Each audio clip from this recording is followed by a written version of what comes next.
السلام علیکم. محمد اظہر صدیق اپنے پروگرام میث نیوز کے ساتھ حاضر خدمت ہے. 13 مارچ 2024 اور بدھ کا دن ہے. چیزیں بہت تیزی سے آگے تبدیل ہو رہی ہیں اور اس کے نتائج کیا ملیں گے وہ ایک علیحدہ ایشو ہے، لیکن چیزیں تبدیلی کی طرف چل رہی ہیں اور اس کے نتائج جیسے بھی ہوں وہ اپنی جگہ ہے، لیکن حوصلہ افزائی کی طرف ہے. عمران خان صاحب کے لیے یعنی ان کا لوگوں کا ہم سے ملنا وہ برداشت نہیں ہو پا رہا. وہ تاریخ یہ بھول گئے ہیں. یہ پی ڈی ایم کی حکومت والے، نواز شریف کی حکومت، نواز شریف خود 20 سے 26 ملاقاتیں روزانہ کیا کرتے تھے. مریم صفدر کوئی بتا دیں ان لوگوں کو ملاقاتوں میں پاکستان تحریک انصاف کی حکومت کی طرف سے کوئی پابندی لگائی ہو، کوئی روکا ہو. ہر طرح کی فیسلٹی. احتجاج کرنا تھا، احتجاج کے لیے دروازے کھلے ہوتے تھے ان کے لیے، کوئی نہیں روکا، کوئی ڈنڈا سوٹا نہیں استعمال کیا گیا. لیکن پاکستان تحریک انصاف نے جب بھی احتجاج کی کال دی اس کے ساتھ جو زیادتی ہوئی وہ ریکارڈ کے اوپر ہے. اب اڈیالہ جیل کی سیکیورٹی بڑھانے کا فیصلہ کر لیا گیا ہے. علی امین گنڈا پور کو اڈیالہ جیل سے روک دیا، اور یہ کہنا عظمیٰ بخاری بتاتی ہیں کہ اڈیالہ جیل کے حوالے سے سنجیدہ تھریٹ موجود ہے. اب یہ سنجیدہ تھریٹ موجود ہے تو پکڑ لیں آپ اس کو. اور خیبر پختونخوا کا حکومت کا واجبات کی وصولی کے لیے وفاق پر شدید دباؤ ڈالنے کا مخصوص نشستوں کا کیا ہوا وہ میں آپ کے سامنے رکھتا ہوں. ٹھیک ہے نا جی. لاہور ہائی کورٹ نے جو ریسٹورانٹ ہے ان کو افطاری سے سحری تک کھولنے کی اجازت دے دی ہے. سائفر کیس میں عمران خان اور حجاج ملک کی اپیلوں پر سماعت. عرفان نواز میمن اور دیگر کی اپیلوں پر بھی سماعت ہوئی. اور اطاعت آرڈر کون سی دنیا میں گم ہے. حکومت نے محمد اورنگزیب کو وزیر خزانہ بنا کر بڑا مسئلہ سلجھا دیا. سب سے پہلے میں آپ کے سامنے رکھ دیتا ہوں لاہور ہائی کورٹ کے اندر جو سماعتیں ہوئی ہیں. آج کافی سماعتیں تھیں. سب سے پہلا تو الیکشن کمیشن کا آرڈر چیلنج کیا تھا میاں شبیر اسماعیل کی طرف سے. جسٹس عابد عزیز شیخ صاحب کے پاس لگا تھا معاملہ. وہ سرٹیفائڈ کاپی آج عدالت کو بتایا میں نے کہ جناب سرٹیفائڈ کاپی نہیں تھی. اعتراض لگا 6 تاریخ کو یہ فائل کیا، 8 کو لگا، اور کاپیز لیتے ہوئے کاپیز کل ملی تو 13 تاریخ تک یہ معاملہ لٹکا رہا.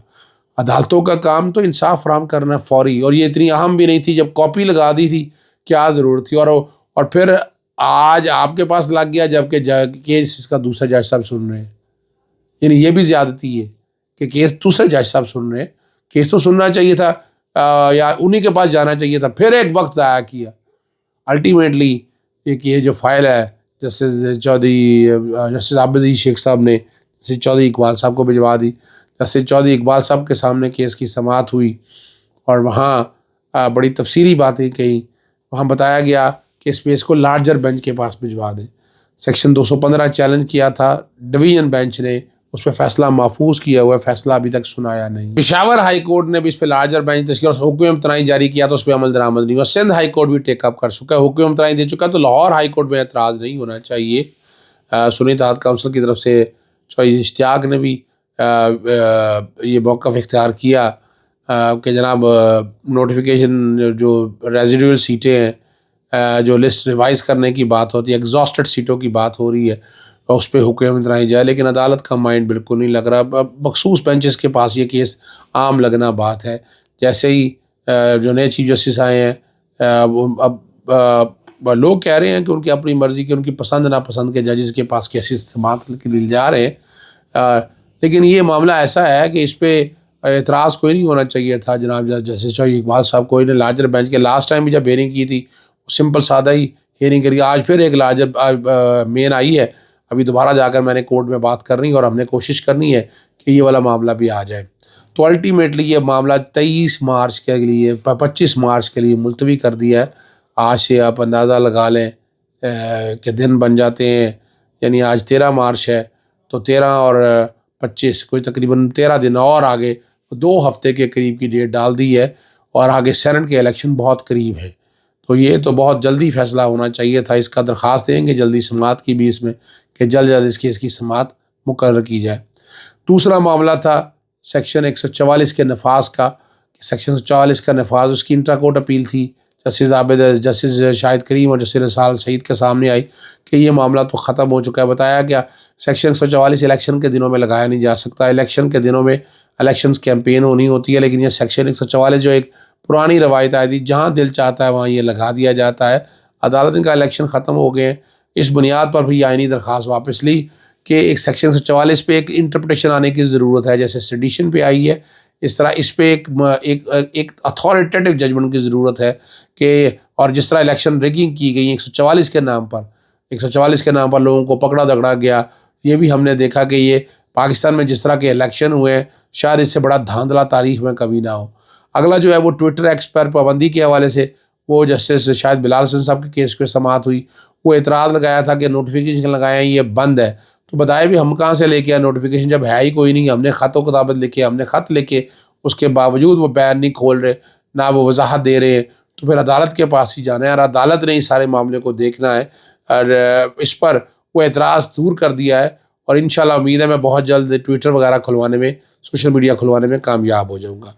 اڈیالہ جیل کی سیکیورٹی بڑھانے کا فیصلہ کر لیا ہے، یہ نوٹیفیکیشن جاری کر دیا ہے کہ آئی بی اسپیشل برانچ اور جیل سٹاف کا سیکیورٹی آڈٹ نئے سرے سے کیا جائے گا، اور اڈیالہ جیل کے باہر خاکدار تار لگائے جائیں گے، اور جیل احاطے میں ہر شخص کی جامع تلاشی لی جائے گی۔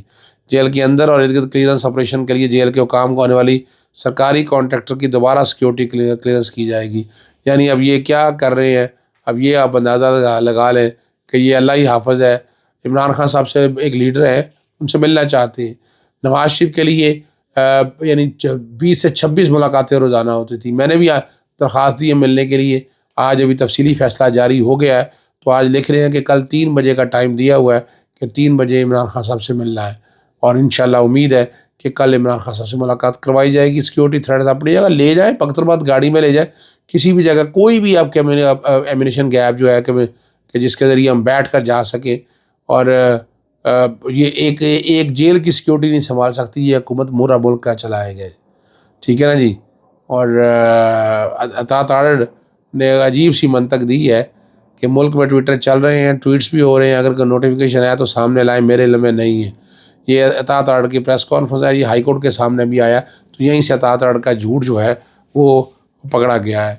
وزیر خزانہ مفتاح اسماعیل نے کہا کہ حکومت نے اورنگزیب کو وزیر خزانہ بنا کر بڑا مسئلہ سلجھا دیا، کہ محمد اورنگزیب کو وزیر خزانہ ملنے پر خوشی ہے، کیونکہ اگر وزیر خزانہ اسحاق ڈار ہوتے تو آئمہ معاہدہ نہ کرتا، ڈیفالٹ کی طرف جاتے، اور حکومت نے مسئلہ سلجھا دیا۔ انہوں نے کہا یہ بہت کامل آدمی ہے، دیکھنا ان کی ٹانگیں کھینچتا ہے، کہ 2018 میں بھی بیلٹ پیپر بھرے گئے تھے، نواز شریف کے لڑکے سے ہارے ہوئے تھے، لیکن لاہور، جبکہ سلمان اکرم راجہ لاہور سے جیتے ہوئے تھے۔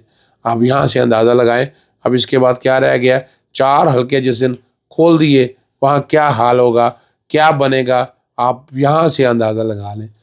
وہ ایک چیز اور رہ گئی کہ وزیر اعلیٰ جو ہے خیبر پختونخوا ہے، علی مین گنڈا پور کو، ان کو جیل کے دورے سے روک دیا گیا ہے، امن و حالت کی صورت کے خلاف کسی اور دورہ کسی اور نئی طریقہ مؤخر کیا جائے، اور 12 مارچ کو پنجاب حکومت کو ارسال کیا تھا، ایک خط لکھا تھا لیکن نہیں مل دیا گیا، اور اس پہ عظمیٰ بخاری جو کہتی ہے کہ سنجیدہ تھریٹ ہے، اب پتہ نہیں سنجیدہ تھریٹ کیا ہے، ٹھیک ہے نا جی۔ اور بیوقوف بنانے کی باتیں ہیں، شرم سے ڈوب بننے کا مقام ہے ان لوگوں کے لیے، لیکن انہوں نے کہا ہے کہ کہیں اور منتقل کرنے کی اطلاع ان کے پاس نہیں ہے، اور دوسری جیلوں کی سیکیورٹی بڑھانے کی ہدایت بھی کر دی ہے۔ اب یہ صرف ڈر اور خوف یہ ہے کہ عمران خان کے لوگوں میں گل مل نہ جائے۔ عمران خان سے ملاقاتیں اب شروع ہوئی ہیں، اور یہ عوام کا پیغام جانا شروع ہوا ہے، اب انگیجمنٹ ہوگی، سڑکوں پہ نکلنا ہوگا، احتجاج ہوگا، آگے سینٹ کا الیکشن بھی ہے، تو ڈر اس بات کا ڈر ہے عمران خان کی حکومت سے۔ آخر میں خیبر پختونخوا کی حکومت کی وصولی کے لیے وفاق پر شدید دباؤ ڈالنے کا کہہ دیا، پیسے کافی پڑے ہوئے ہیں، 1510 ارب روپے ہے، یہ پن بجلی کی مد میں اور نیشنل گریڈ کو دی گئی بجلی کی مد میں 6 ارب روپے دینا ہوں گے، کہ قبائلی علاقوں کے نظام کے بعد صوبے کی آبادی بڑھ گئی ہے، اس لیے NFC کی شرح بھی بڑھا کر سالانہ 262 ارب روپے دیے جائیں۔ یہ بڑی وضاحت کے ساتھ جو ہے نا یہ بات کہہ دی ہے، اور اسے اللہ تعالیٰ کرے کہ ان سے معاملات جو ہے حل بہتری کی طرف ہو جائے۔ 9 مئی کے واقعات میں کئی ماہ زیر راز رہنے والی پاکستانی امریکی شہری صبح انعام امریکہ واپس پہنچ گئی۔ 9 مئی کے واقعات میں زیر راز پاکستانی صبح انعام امریکہ پہنچ گئی ہیں۔ پاکستان وزٹ بجائے لاہور میں خدیجہ شاہ عالیہ سمیت دیگر خواتین کے ہمراہ PTI کے مظاہرے میں ان کی فیملی کا موقف رہا کہ ان کو شرکت کرنے پر گرفتار کیا گیا تھا۔ والدہ PTI کے ممبر نہیں ہیں، وہ موز اظہار یکجہتی کے اوپر پرامن رہتے ہوئے مظاہرے میں شریک ہوئی تھی، جہاں بعض دیگر خواتین کے ہمراہ ان کی گرفتاری بھی عمل میں لائی گئی تھی۔ اجازت چاہتا ہوں، السلام علیکم، اللہ حافظ، پاکستان زندہ باد۔